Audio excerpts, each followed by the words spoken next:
Bismillahirrahmanirrahim. Assalamualaikum warahmatullahi wabarakatuh. Selamat pagi teman-teman semua. Bertemu lagi dengan saya Eka Sibrianti Kawiharto, mahasiswa PLP dari Universitas Negeri Semarang. Oke, sebelum pembelajaran pagi hari ini kita mulai, marilah kita berdoa menurut kepercayaan dan keyakinan kita masing-masing.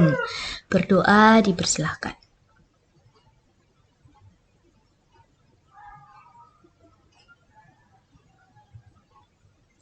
Berdoa selesai. Oke, sebelum pembelajaran pagi hari ini kita mulai, bagaimana kabar teman-teman hari ini? Semoga tetap sehat semuanya ya. Oke, karena pandemi ini belum berakhir, jadi harapannya kita semua tetap bisa mematuhi protokol kesehatan juga. Teman-teman harus tetap menjaga kesehatan dan juga semangatnya untuk mengikuti pembelajaran daring pada pagi hari ini dan seterusnya. Nah, kemarin kan kita sudah belajar mengenai pencatatan harga pokok barang dalam proses awal periode disertai adanya produk jadi.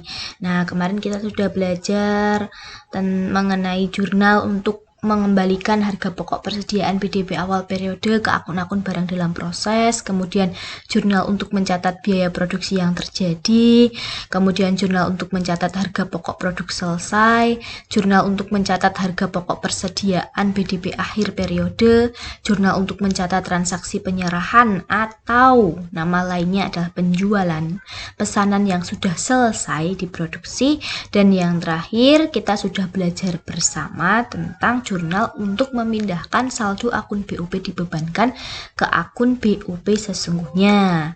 Nah, harapannya dengan pembelajaran kemarin teman-teman tidak lupa dan tetap ingat bagaimana penjurnalannya di masing-masing transaksi seperti itu. Nah, sebelum menginjak materi yang kali ini, yang hari ini, kita akan bahas beberapa pertanyaan yang sudah teman-teman tanyakan kepada saya seperti itu. Ada yang bertanya melalui chat WhatsApp seperti itu. Oke, saya buka dulu ya.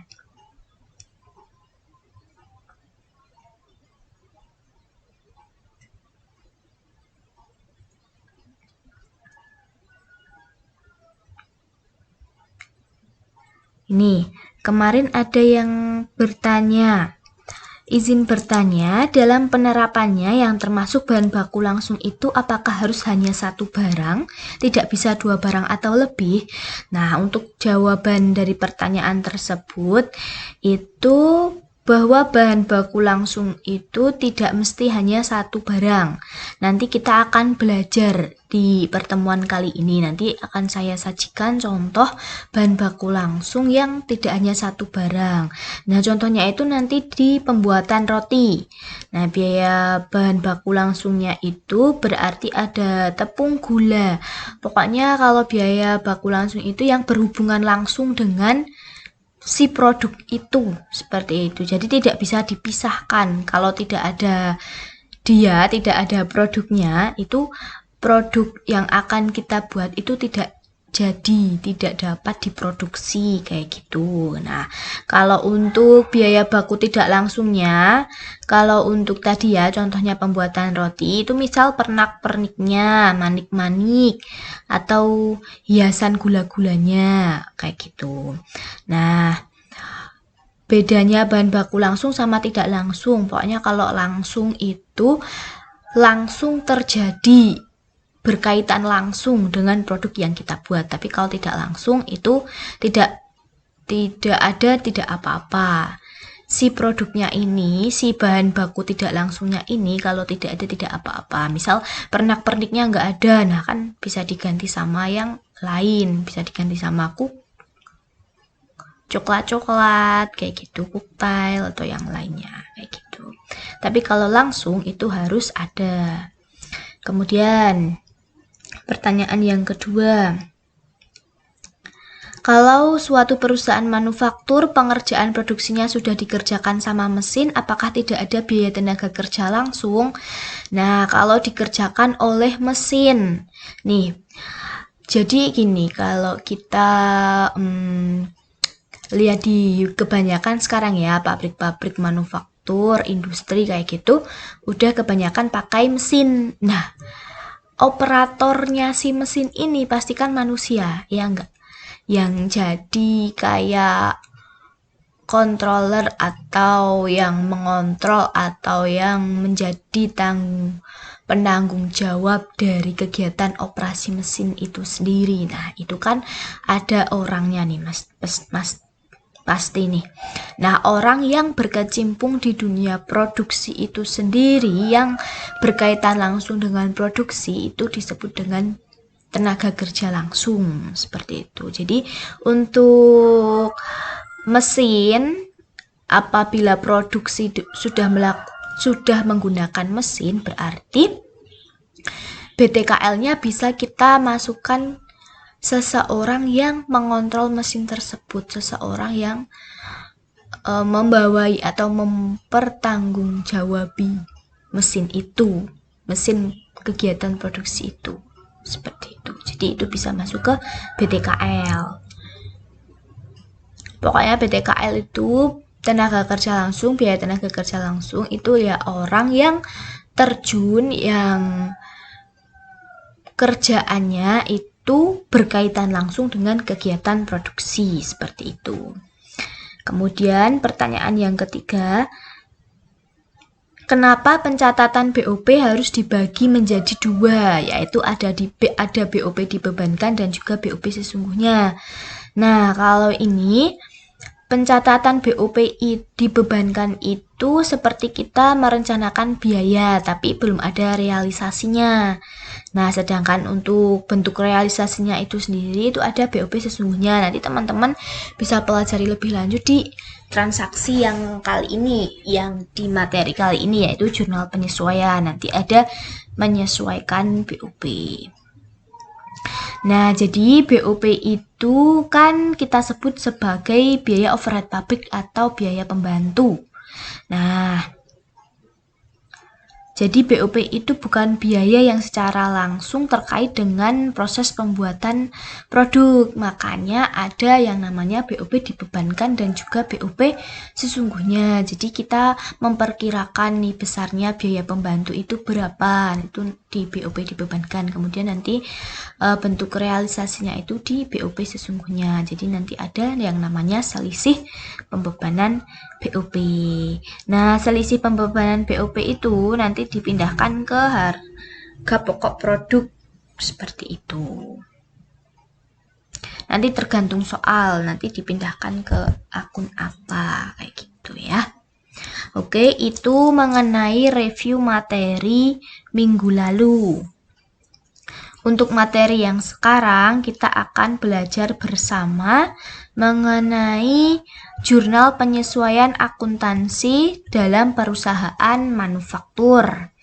Oh iya, untuk teman-teman yang belum presensi, silahkan presensi terlebih dahulu di Google Classroom ya.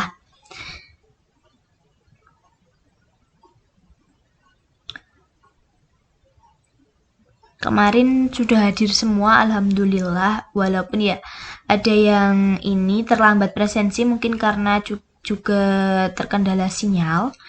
Mungkin teman-teman kalau terkendala sinyal, misal ada tugas kemudian sinyalnya terkendala gitu, bisa chat saya terlebih dahulu biar nanti saya tidak mengurangi nilainya. Oh ya, nanti nilai dari tugas yang kemarin bisa teman-teman lihat di Google Classroom juga ya.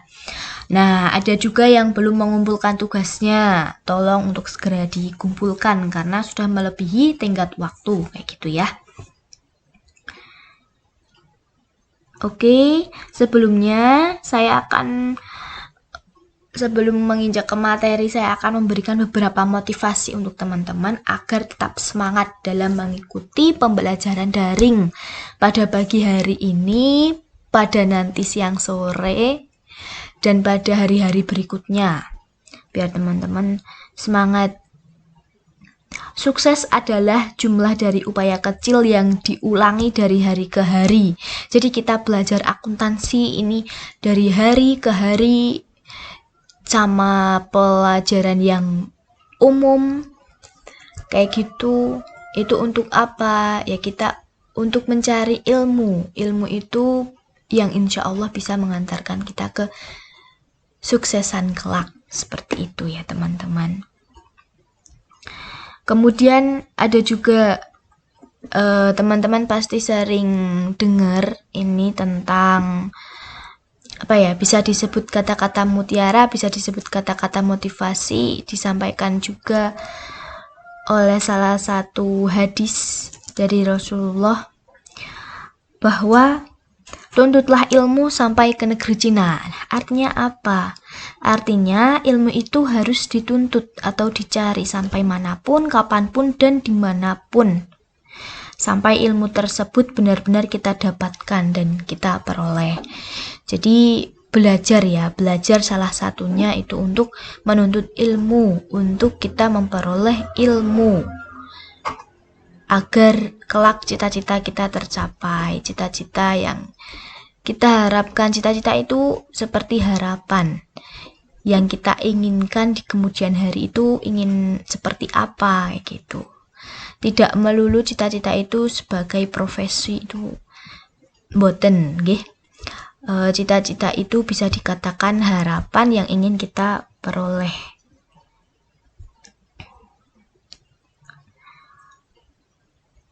Harapan dari saya juga ketika ada pembelajaran dari siapapun dan di mata pelajaran apapun, haruslah semangat dan optimis bahwa pendidikan yang ditempuh hingga saat ini itu akan menghasilkan kebahagiaan untuk diri teman-teman di masa depan nanti. Jadi tidak ada hal yang anfaedah, yang tidak berfaedah dalam menuntut ilmu, apapun itu ilmunya. Tentu ilmu yang bermanfaat bagi kehidupan kita kelak, seperti itu. Oke.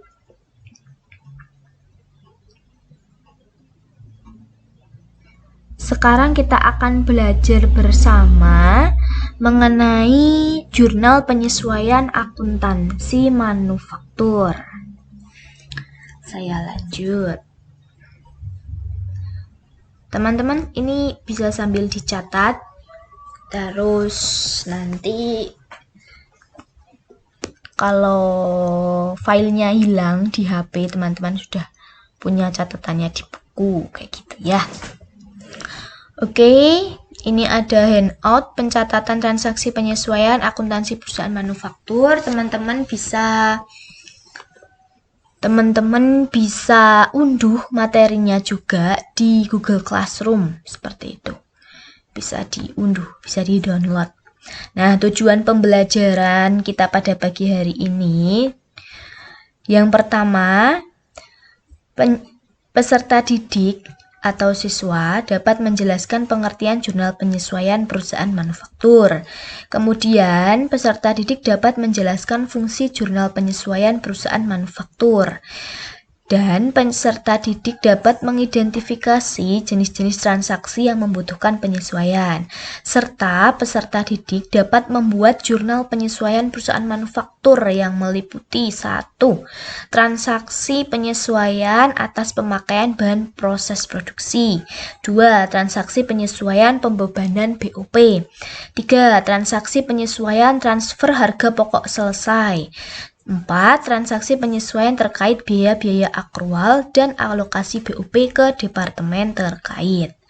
Untuk pengertian dari jurnal penyesuaian itu sendiri, jurnal penyesuaian adalah jurnal yang dibuat dalam proses pencatatan perubahan saldo dalam akun, sehingga saldo mencerminkan jumlah yang sebenarnya.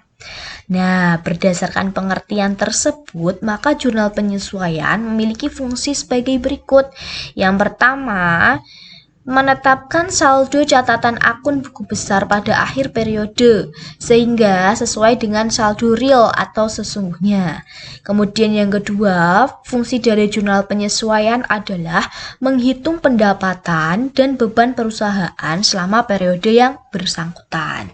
Jadi jurnal penyesuaian itu merupakan bentuk penyesuaian antara saldo catatan akun buku besar pada akhir periode sehingga akan membentuk saldo akhir periode yang sesungguhnya seperti itu.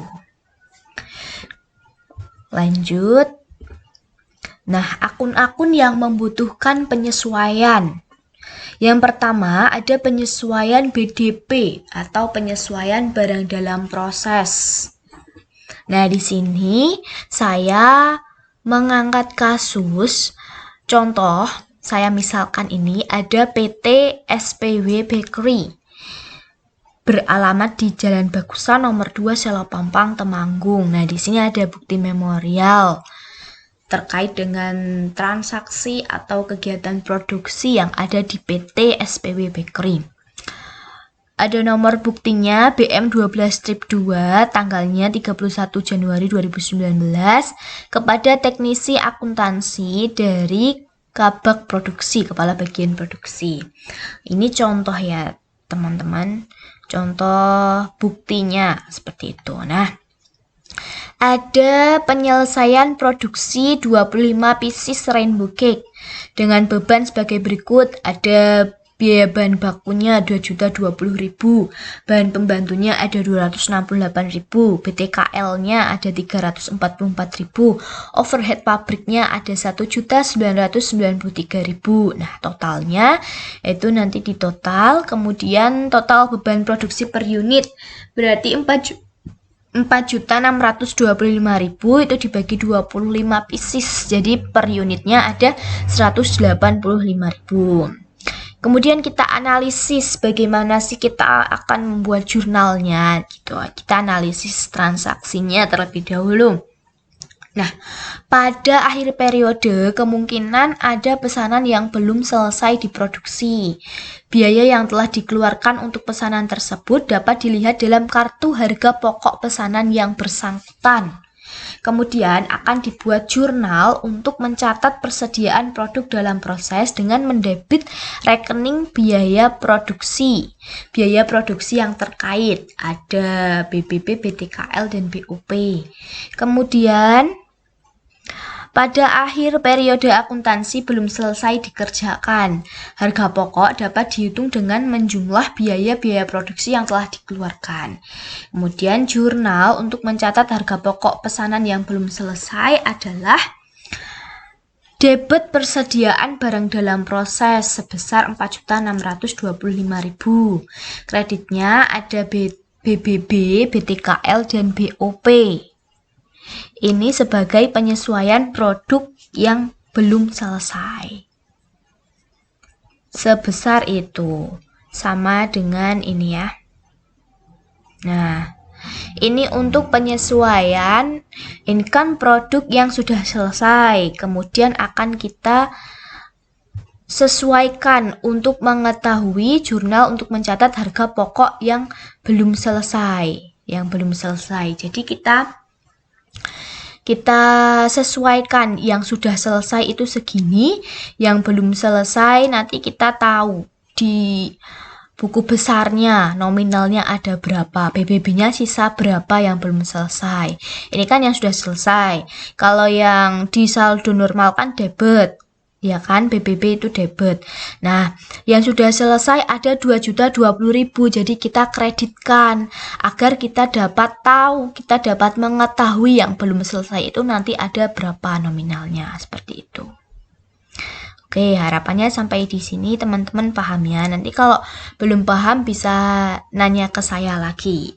Bisa lewat kolom komentar di sini maupun di Google Classroom ataupun bisa chat saya pribadi seperti itu. Jadi ini penyesuaian untuk belum selesainya gitu ya. Ini yang sudah selesai. Kan kita kurangkan nih di sini. Nanti kita bisa tahu, oh ternyata BBB yang belum selesai masih sekian, seperti itu. Oke, kita lanjut ke transaksi yang kedua, ada penyesuaian gaji dan upah. Nah, pada intinya jurnal penyesuaian di akuntansi perusahaan jasa, dagang, dan manufaktur itu sama ini nalarnya kayak gitu. Ada penyesuaian gaji dan upah, peralatan, perlengkapan, seperti itu. Nanti kita belajar bersama untuk yang manufaktur kali ini ya. Oke, untuk penyesuaian gaji dan upah, PT SPW Bakery itu ada gaji dan upah yang belum dibayar dengan rincian sebagai berikut. Ada untuk gaji di bagian pengadonan 1 juta, bagian pengukusan 1 juta, mandor 1.500.000, bagian admin atau penjualan 5 juta. Mohon dibuatkan penyesuaian. Ini saya misalkan ya teman-teman, misal seperti ini. Seperti itu, oke. Untuk analisisnya, kita analisis terlebih dahulu. Perusahaan belum melakukan atas beban-beban yang menjadi kewajiban perusahaan dan sudah diakui. Namun tanggal neraca belum dibayar atau belum saatnya untuk dilakukan pembayaran, sehingga muncul beban yang masih harus dibayar. Sehingga akan muncul hutang yang harus dilunasi pada periode berikutnya. Jadi, untuk gaji-gaji bagian pengadonan, bagian pengukusan, mandor, bagian admin atau penjualan itu sudah ada, tapi belum saatnya untuk dilakukan pembayaran, sehingga muncullah beban yang masih harus dibayar atau kita sebut juga sebagai hutang, seperti itu ya. Oke, jurnalnya yang pertama ada debit BTKL sebesar 2 juta. Dari mana? Dari sini. Nah, ini tadi ya yang kita review. Nah, ini itu termasuk ke dalam BTKL karena bagian pengadonan dan bagian pengukusan. Jika tidak ada beliau-beliau ini, maka rotinya nggak akan jadi ya enggak? Iya kan? Roti tersebut tidak dapat selesai diproduksi. Jadi ini merupakan BTKL, biaya tenaga kerja langsung. Sedangkan untuk mandor 1.500.000 ini masuknya ke BOP. Karena apa? Karena tidak langsung terjadi. Tidak langsung ke produksinya sebesar 1.500.000. Dimisalkan saja, misal kita membuat roti tidak ada mandor, rotinya tetap bisa jadi apa enggak? Tetap bisa jadi kan? Tetap bisa jadi, tapi di perusahaan ini kita butuh mandor sebagai pengontrol ataupun apa ya? Yang mengontrol kegiatan produksi, yang bagian pengadonan kamu harus seperti ini, bagian pengukusan kamu harus seperti ini, harus berada di tempatnya masing-masing, tidak boleh kesana kemari. Kalau kesana kemari tidak menghemat waktu, seperti itu, sebagai controllingnya, sebagai controller mandor itu ya. Kemudian bagian administrasi atau penjualannya, ini juga masuk ke beban gaji bagian admin atau penjualan sebesar 5 juta. Kemudian akan terbitlah hutang karena biaya-biaya ini belum dibayarkan. Jadi ada hutang dan gaji sebesar 8.500.000. Oke, kita lanjut. Transaksi penyesuaian atas perlengkapan. Nah, hasil stock of name perlengkapan di PT SPW Bakery itu menunjukkan saldo berikut. Perlengkapan 1 ada kantong makanan, itu menghabiskan beban sebesar 200.000. Kemudian perlengkapan 2 ada faktur 5 bendel 50.000 dan seterusnya. Bisa teman-teman baca ya. Nah, untuk penyesuaian perlengkapan ini sama dengan perusahaan jasa dan dagang pada umumnya. Jadi akun perlengkapan itu memerlukan penyesuaian karena terdapat pemakaian pada perlengkapan. Perlengkapan merupakan bahan yang dibeli untuk operasi perusahaan. Nah, di saldo perlengkapan pada neraca saldo ini misalnya menunjukkan 725.000. Kemudian setelah dilakukan perhitungan ternyata hasil stock of name perlengkapan itu menunjukkan saldo yang benar-benar menjadi beban itu sebesar 475.000 ini ya. Nah, ini 475.000. Nah, untuk saldo perlengkapan sendiri itu ada 725.000. Jadi, yang benar-benar kita akan mencatat yang benar-benar menjadi perlengkapan kantor itu apa, itu berapa, seperti itu, agar di neraca saldo berikutnya itu benar, tidak salah. Jadi misalkan di buku besar kan awalnya ada 725.000 nih perlengkapan, kemudian ternyata yang benar itu ada 475.000. Begitu, yang masih ada seperti itu. Jadi yang menjadi beban itu berapa sih? Yang menjadi beban berarti 725.000 dikurangi 475.000, hasilnya ada 250.000 ya.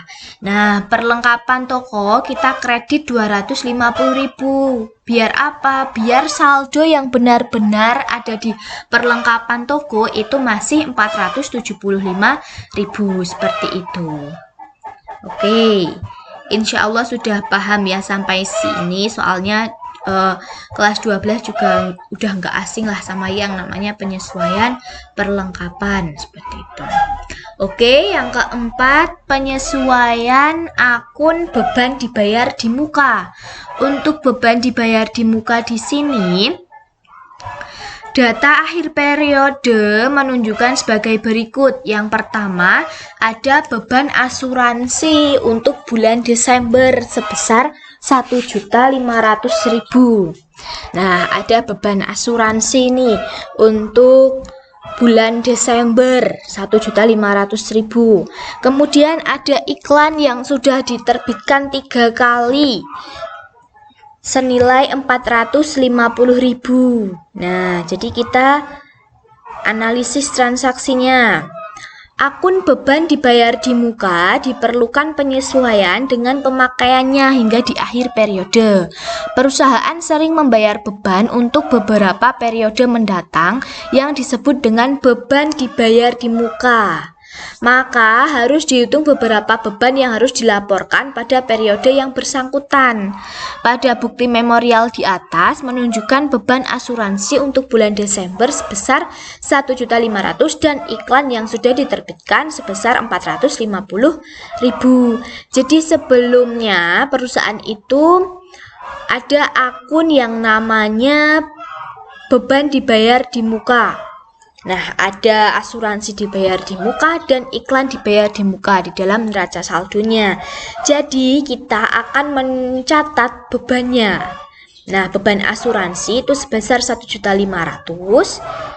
Kemudian kita mengurangi asuransi dibayar di mukanya karena ditulis di awal sebagai asuransi dibayar di muka. Nanti kalau tidak ada asuransi dibayar di mukanya, Kak, di neraca saldo, berarti kita tulis di sini dengan kas. Beban asuransi kita bayar secara tunai, berarti kreditnya kas. Kalau kita bayar secara tidak tunai atau secara kredit, kita tulisnya hutang. Hutang beban seperti itu. Oke. Begitu juga dengan beban iklan. Beban iklannya 450.000.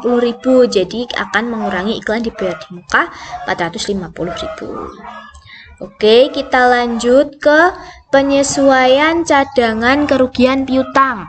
Untuk penyesuaian cadangan kerugian piutang itu ada kerugian piutang ditaksir 10% dari saldo piutang per 31 Januari 2019.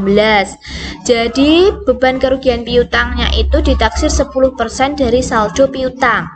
Oke, kita analisis sekarang. Ada kalanya sebuah perusahaan mengalami kerugian karena adanya debitur yang tidak mampu melakukan pembayaran piutangnya. Untuk perusahaan perlu membuat jurnal penyesuaian dengan menggunakan akun beban kerugian piutang. Nah, di sini ada 2 metode, yaitu metode langsung dan metode cadangan. Pada kasus ini kita menggunakan metode cadangan. Jadi ada akun cadangan kerugian piutang tahun lalunya, seperti itu. Kalau untuk metode langsung, kita akan langsung nulis ke beban kerugian piutang dan langsung ke kerugian piutang. Jadi tidak ada akun cadangan kerugian piutangnya. Ini nanti teman-teman pelajari di bab piutang dagang. Kemudian berdasarkan bukti memorial di atas, perusahaan menetapkan persentase piutang tak tertagih tahun 2019 adalah 10% dari saldo piutang. Maka besarnya kerugian piutang pada tahun 2019 adalah taksiran beban kerugian piutang adalah 10% dari saldo piutang. Jadi kita misalkan saldo piutangnya adalah 75 juta. Maka besar taksiran beban kerugian piutangnya berarti adalah 7.500.000. Nah, untuk cadangan kerugian piutang tahun lalu di neraca saldo itu ada saldo sebesar 4.250.000. Nah, jadi beban kerugian piutang di tahun 2019 berarti 7.500.000. Kan kita kerugiannya di ini diperkirakan 10% dari saldo piutang dari 75 juta, berarti 7.500.000. Kemudian di tahun lalu ada cadangan kerugian piutang 4.250.000. Nah, karena di tahun lalu piutang tersebut itu belum dibayarkan, berarti masih masuk ke tahun sekarang. Ya, gitu teman-teman. Paham ya? Jadi 4.250.000 itu kan cadangan kerugian piutang di tahun lalu. Untuk yang tahun sekarang kita perkirakan sebesar 7.500.000. Jadi untuk tahun yang sekarang yang kita bikin penyesuaiannya itu 7.500.000 dikurangi 4.250. Hasilnya 3.250. Nah, nanti di buku besar itu akan terlihat bahwa saldo cadangan kerugian piutang ada 4.250.000. Kemudian kita buat penyesuaian di tahun ini itu sebesar 3.250.000 ini ya, di kredit 3.250.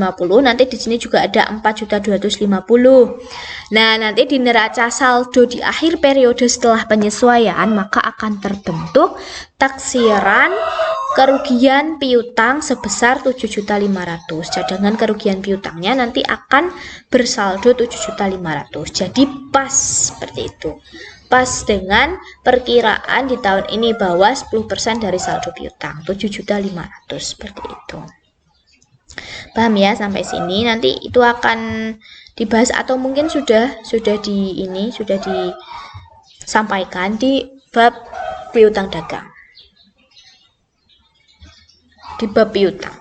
Oke, untuk transaksi yang keenam, penyusutan aktiva tetap. Nah, beban penyusutan dibebankan ke overhead pabrik. Jadi beban penyusutan dibebankan ke overhead pabrik. Ada penyusutan peralatan pabrik, gedung pabrik, mesin pabrik. Totalnya 1.765.000. Jadi jurnalnya langsung dibuat saja. Kan masuknya ke biaya overhead pabrik, berarti debit biaya overhead pabrik 1.765.000. Kreditnya ada akumulasi penyusutan peralatan pabrik, akumulasi penyusutan gedung pabrik, akumulasi penyusutan mesin pabrik. Sesuai dengan nominal yang ditransaksi itu ya, di bukti memorial tadi. Jadi kalau perbedaannya di perusahaan dagang, ini kan biasanya di sini beban penyusutan peralatan pabrik, kemudian ada beban penyusutan gedung pabrik, kemudian ada beban penyusutan mesin pabrik kayak gitu. Kalau ini menurut soalnya biaya penyusutan tersebut kita masukkan ke biaya overhead pabrik. Jadi dapatnya biaya overhead pabrik seperti itu.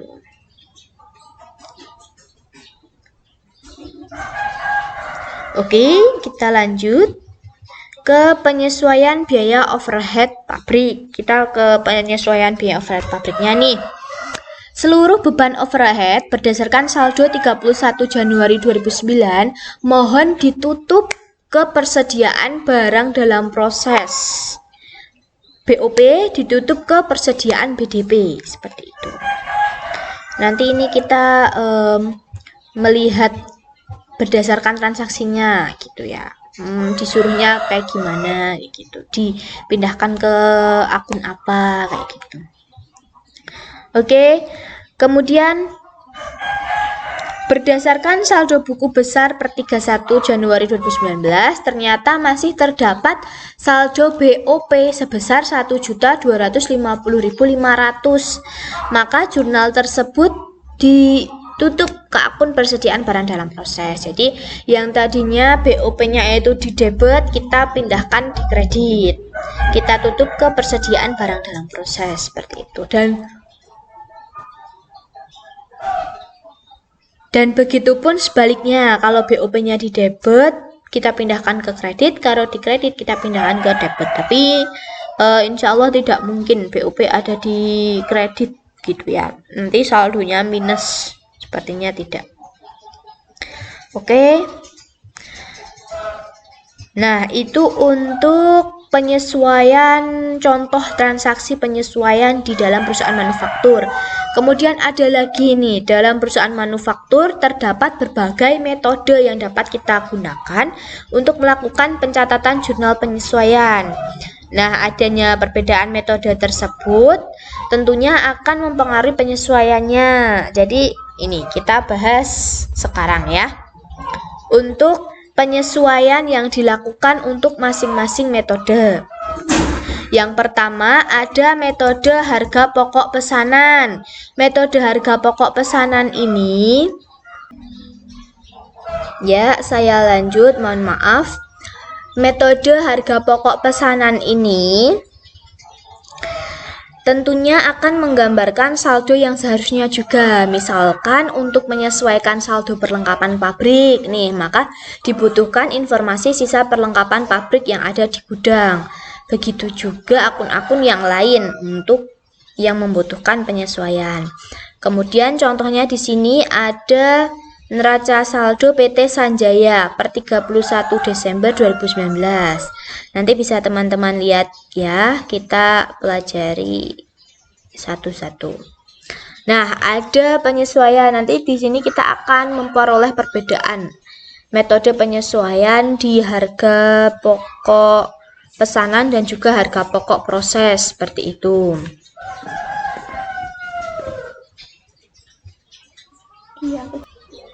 Oke, kita lanjut. Nah, penyesuaiannya ada sebagai berikut: 1, 2, 3, 4, 5, 6, 7, 8. Nah, untuk transaksi yang pertama, bahan pembantu yang dipakai dalam proses produksi bulan Desember seharga 15 juta. Jadi di sini kita tuliskan secara langsung bahan pembantu BOP dipakai dalam proses produksi seharga 15 juta, berarti kan sudah terjadi. Berarti kita tulisnya ke BOP sesungguhnya, kreditnya ada persediaan bahan pembantu. Seperti itu, karena di awal kan pastinya ada persediaan bahan pembantu. Kita biaya pembantu yang kita rencanakan sebesar 20 juta, berarti debitnya persediaan bahan pembantu seperti itu. Jadi kita tuliskan di sini. Kemudian yang kedua ada perlengkapan pabrik yang dipakai, yang langsung dipakai itu 4.500.000. Kita masuk ke BOP sesungguhnya. Kreditnya ada perlengkapan pabrik. Kemudian sisa perlengkapan kantor ditaksir 1.500.000. Masih sisa 1.500.000, berarti kita menghitung bebannya. Yang menjadi beban itu berapa? Kita lihat di neraca saldo perlengkapan kantor atau pabrik tadi ya.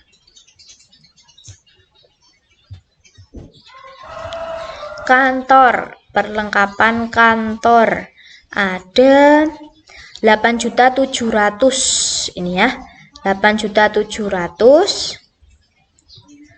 Kemudian masih sisa 1.500.000, berarti bebannya ada 7.200.000. Dari mana? Dari 8.700.000 dikurangi 1.500.000. Hasilnya ada 7.200.000. Perlengkapan kantor kita kredit 7.200.000, jadi masih sisa 1.500.000 nanti di buku besarnya ya gitu ya. Udah paham lah kalau ini.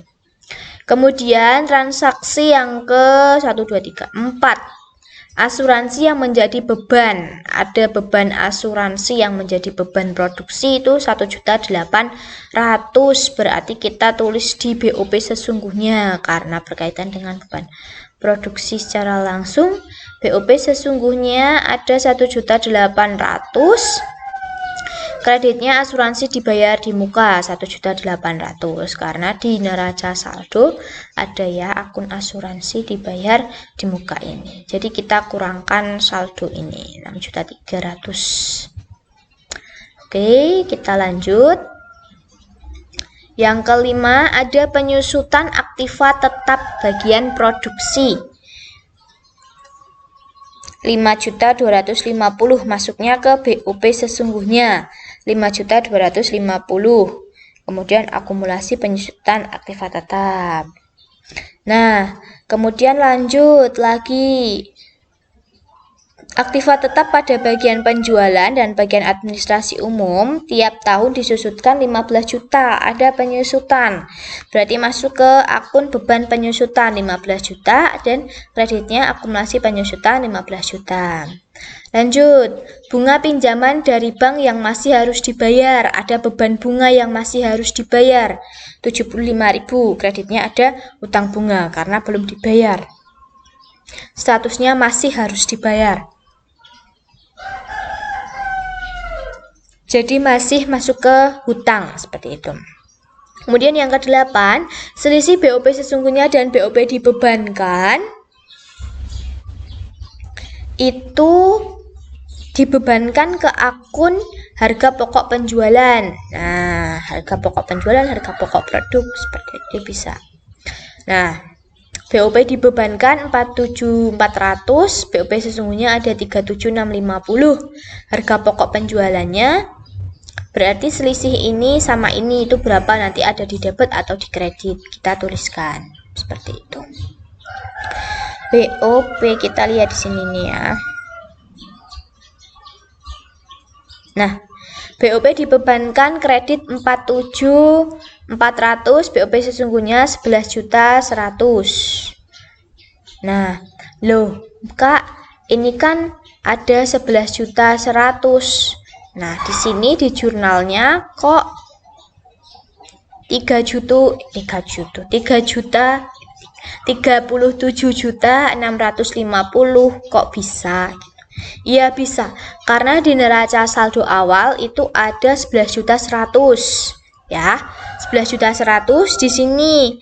Ini misal nanti di buku besar kan kita posting nih. Nah, di sini ada lagi BOP sesungguhnya 15 juta.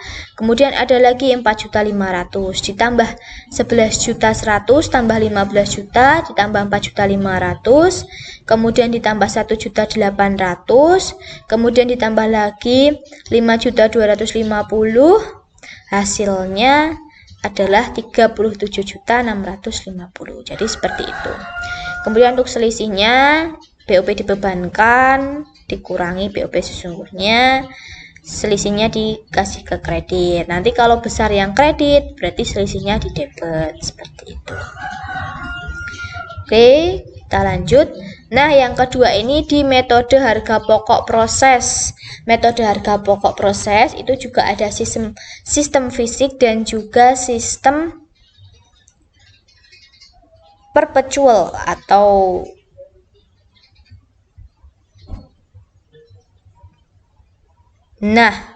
untuk sistem fisik atau sistem perpetual ini nanti bedanya akan terlihat. Kalau sistem fisik itu ada akun ikhtisar biaya produksi untuk mencatat persediaan bahan bakunya. Kalau untuk sistem perpetual itu langsung persediaan produk jadinya itu dicatat dalam akun persediaan produk jadi. Seperti itu. Oke, kita bahas satu-satu. Nah, Sistem fisik PT Silpik neraca saldonya seperti ini ya. Kemudian informasi tentang penyesuaiannya. Yang pertama ada persediaan bahan baku 45 juta. Kemudian informasi bagian produksi barang yang masih diproses 39.600.000, persediaan produk jadi 102 juta, perlengkapan pabrik 2.250.000 dan seterusnya. Untuk jurnal yang pertama, kalau di sistem fisik itu kita akan menuliskan terlebih dahulu persediaan bahan bakunya. Persediaan bahan bakunya kita pindahkan ke ikhtisar biaya produksi karena itu di sistem fisik memakai akun ikhtisar biaya produksi untuk menghitung harga pokoknya. Nah, oke, ini ya persediaan barang baku dan bahan pembantu 42 juta. Ini kita pindahkan terlebih dahulu di ikhtisar biaya produksinya. Kemudian kita langsung ke transaksi yang pertama. Ada persediaan bahan baku 31 Desember itu 45 juta. Nah, ini baru kita masukkan ke akun persediaan bahan bakunya 45 juta. Nanti masuk ke ikhtisar biaya produksi 45 juta. Kemudian ada lagi informasi dari bagian produksi harga barang masih dalam proses. Jadi kita lihat lagi ikhtisar biaya produksi, kita akan memindahkan saldo persediaan barang dalam proses ke ikhtisar biaya produksi juga sebesar 42.450. Kita lihat di sini. Belabasan. Nah, 42.450 persediaan barang prosesnya kita pindahkan ke ikhtisar biaya produksi juga dulu. Nah, di sini kemudian kita akan tulis persediaan BDP-nya tadi menurut jurnal penyesuaian ada 39.600.000 bukan 42.450 kayak gitu. Kemudian kita lanjut. Ada persediaan produk jadi yang benar per 31 Desember itu 102 juta. Tapi di neraca saldo persediaan produk jadi itu ada 108 juta. Jadi kita sesuaikan lagi. Kita tulis 108 jutanya terlebih dahulu, kita pindahkan ke ikhtisar laba rugi. Kemudian persediaan produk jadinya kita kreditkan jadi 0 dan yang sesuai dengan penyesuaian itu sebesar 102 juta. Oke, kemudian kita lanjut ke jurnal yang keempat. Perlengkapan pabrik yang dipakai 2.250.000 berarti yang menjadi beban atau menjadi biaya 2.250.000. Kemudian asuransi yang menjadi beban 900.000. Ada beban asuransi atau biaya asuransi 900.000. Kemudian penyusutan aktiva tetap 3 juta, penyusutan aktiva tetap. Nah, biaya penyusutan aktiva tetap bagian produksi 3 juta. Kemudian ada lagi aktiva tetap bagian administrasi umum. Tiap tahun disusutkan 4.500.000. Nah, beban administrasi umum 4.500.000. Jadi ini kalau kita buat jurnal juga disesuaikan dengan akun-akun yang ada di neraca saldonya. Apakah ada biaya penyusutan aktiva tetap administrasi dan umum? Kalau tidak ada, kita masukkan ke beban administrasi umum lain-lain. Kalau ini ada akunnya biaya penyusutan aktiva tetap bagian produksi seperti itu.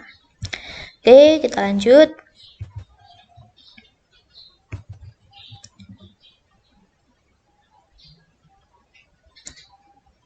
Yang ke berapa tadi? 7.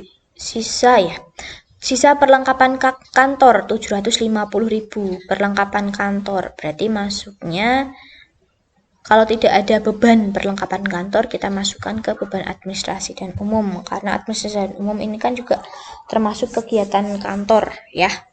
Nah, kalau kita masukkan ke beban penjualan ya nggak masuk karena ini perlengkapan kantor. Kantor ya masuknya ke kantor, penjualan ya penjualan, gitu. Bagiannya sendiri-sendiri. Pasti ya teman-teman sudah paham juga.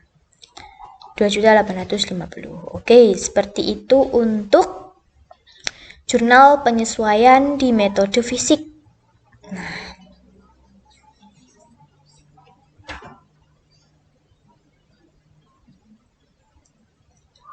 kemudian yang kedua, untuk sistem perpetual.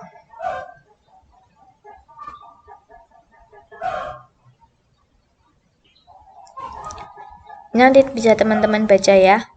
Jadi pada jurnal penyesuaian sistem fisik, saldo akun persediaan bahan baku dan barang dalam proses pada neraca menunjukkan saldo bahan baku dan barang proses awal periode di sistem fisik. Jadi yang seperti tadi yang sudah saya sampaikan seperti itu ya. Terus pada akhir periode saldo yang bersangkutan dipindahkan ke dalam akun ikhtisar biaya produksi. Jadi nilai persediaan bahan baku dan barang dalam proses akhir periode diketahui setelah dihitung secara fisik. Tadi yang nominal di penyesuaian itu ini dihitung secara fisik, sedangkan ini menurut pencatatannya, jadi harus dilakukan penyesuaian. Makanya yang di sini tadi dipindahkan ke ikhtisar biaya produksi terlebih dahulu, kemudian kita catat yang sesungguhnya, kayak gitu. Nah, karena pencatatannya seperti itu, maka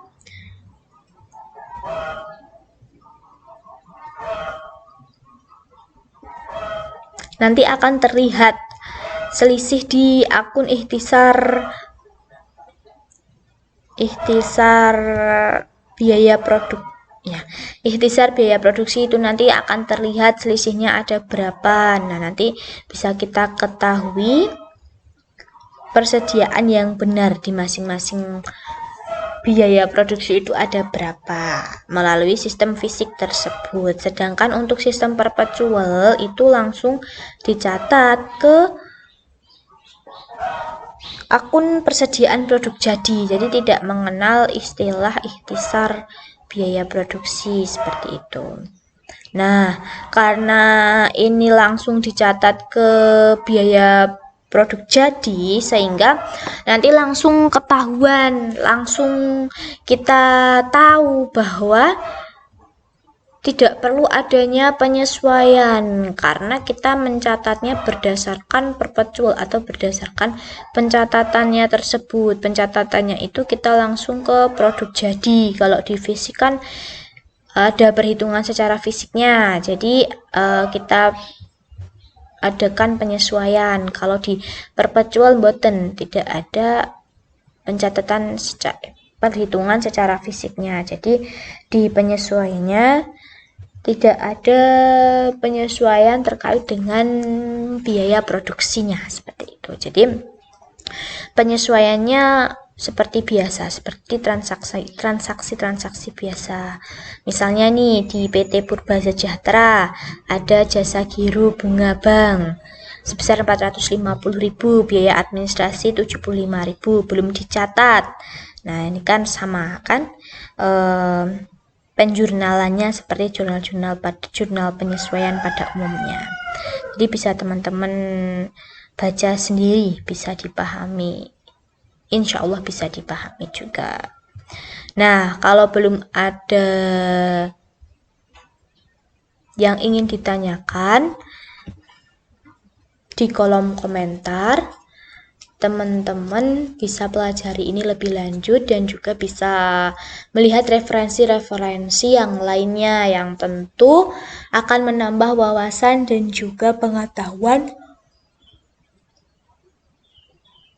dari teman-teman seperti itu. Oke.